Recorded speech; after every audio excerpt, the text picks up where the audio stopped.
Hey there, thanks for watching. I am getting ready to do a quick freezer meal cooking session. It's Sunday afternoon at about 4:45 and I have a meeting at 8 o'clock and I'd really like to be done in the next 3 hours and 15 minutes. So we'll see if that will happen.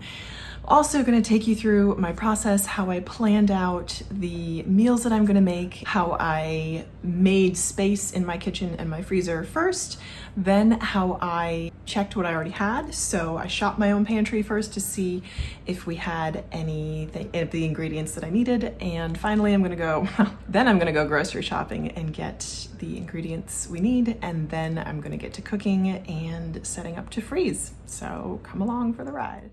Here I am going through our pantry shelves to see what we already have so I don't end up buying doubles.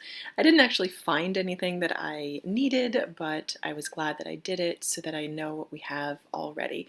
It took a little bit longer than I thought, but again, I'm glad that I did this so I know what we have in the house. And here is the freezer space that I'm working with, and I wanted to also be sure to take measurements of that space so I could fit the meals in the containers that I was working with to that space. And here I am getting ready to go to the grocery store. So at this point, I'll kind of explain what my goals and objectives were for this freezer cooking session and what I was aiming to do and how I was aiming to do it. So my main goals were to save money and save time. And let me say that freezer cooking does neither of those things, because all it does is reorganize the time that you would have spent into a different time. It is very time consuming and labor intense, but it allows you to take time when you have some free time to use for times when you don't have as much free time, right? So during the week when you're kind of rushing around, you have something that you took all this time and energy to prepare on the weekend or whenever. So that's more the objective. So I didn't remember that because I have done this before. I just didn't realize how much time and energy it would take. It does take a lot of time and energy, but it allows you to reorganize that time in a way that's more conducive to your lifestyle. So that's number one. Number two is to save money, maybe a little bit, but not really. So I'll also kind of explain how we eat and how we typically in the food that we like. We are both my husband and I are fairly health conscious.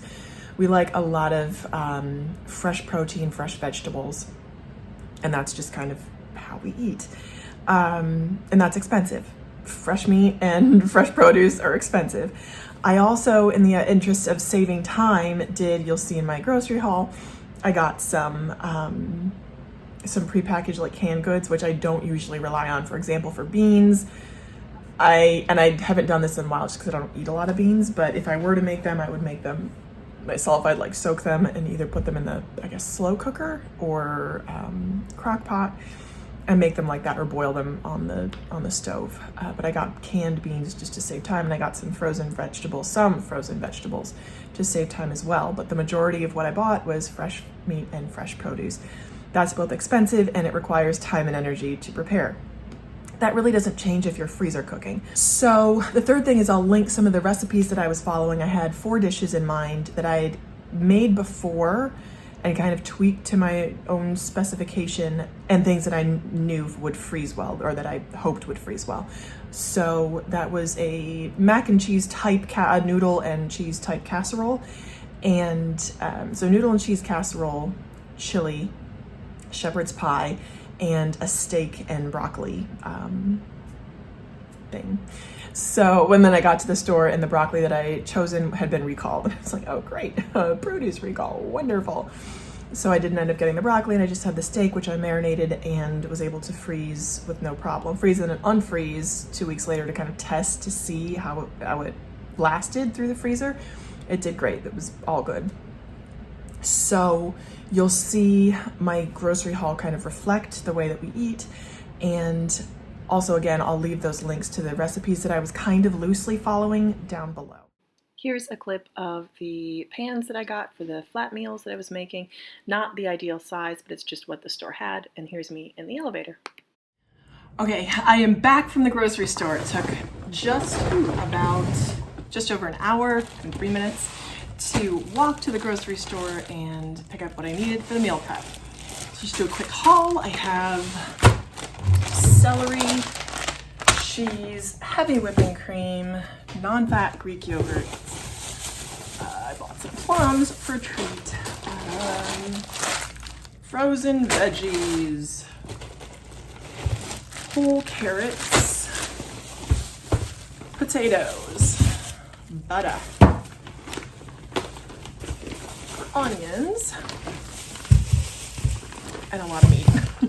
So I got 3 pounds of ground beef. It's a little bit leaner than I'd like. It's 93% lean, but that's what I had. This Angus beef chuck shoulder it's like London broil meat, but since I'm gonna marinate it, I figure that's fine. Reduced for quick sale. This is $6.23 for a pound, 0.8 of a pound. This is $8.31 for a pound 8. And then some ground turkey for the chili. I also got, it's for a treat, Ecofoil pans. This is the only thing they had. Not ideal. I wanted the slightly deeper ones, but these will fit in my freezer. A bunch of canned beans, 2 cans of black beans, 2 cans of red beans. Christmas. 4 cans of this petite diced tomatoes with juice, chili, some yogurt during the week, cream of mushroom soup,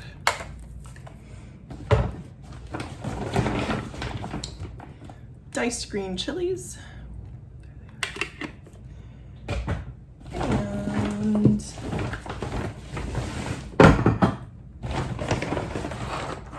noodles. So that's what I bought, and in total I spent $127.38.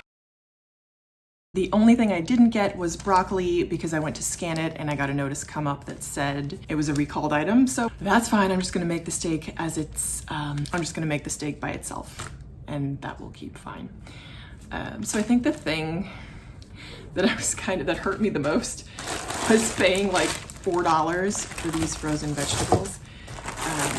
I don't know if it's just here in the city or if that's how they are everywhere, but I feel like frozen vegetables have gone up in price. It's just how it is. All right. Here are clips of me prepping and chopping the vegetables. This is potatoes for the mashed potatoes to go on top of the shepherd's pie, which is very labor intense. And I could have just bought pre-made mashed potatoes, but I didn't. And here's me doing the carrots for the shepherd's pie and the chili. Again, very labor intense. Carrots are not easy to chop. That's just what I did. This is boiling water. The potatoes are already in, and here are the noodles going in for that noodle casserole.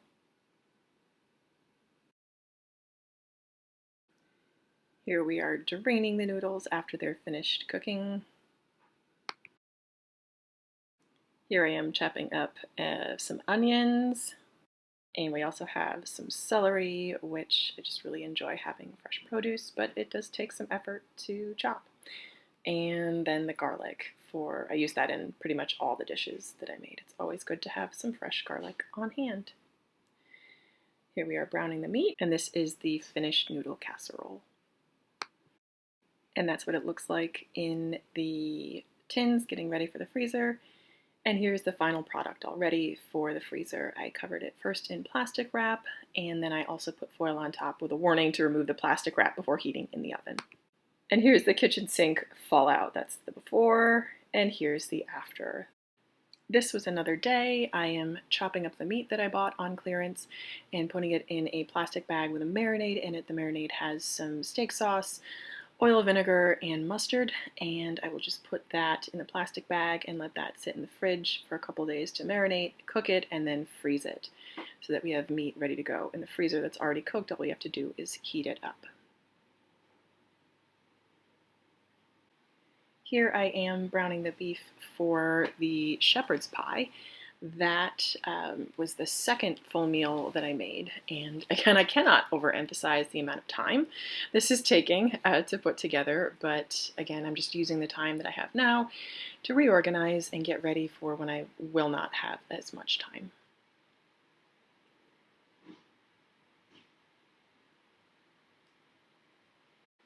This is assembling the shepherd's pie in those same freezer tins, which again aren't the best. I wish I could have gotten the bigger 11 by 7 pans. These are just 8 by 8, but this is again what I had at the store, and done is better than perfect undone. So that's kind of just what I went with, covering with foil first, or covering with plastic first, and then foil second. Here is the chili simmering away, the third dish that I had planned to make. And here's the final very meager haul. I have 1 bag of chili that will probably do 1 meal. I have 1 tin of shepherd's pie, and I have 3 of the noodle casseroles, which will probably do like a meal and a half. So I think all told I have maybe 3 freezer meals for that whole long ordeal. So yeah, that's what I ended up with.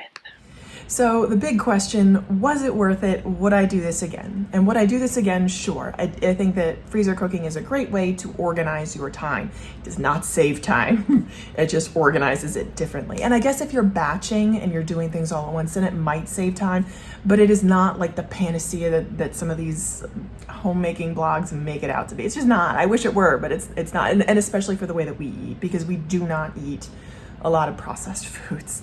We just don't.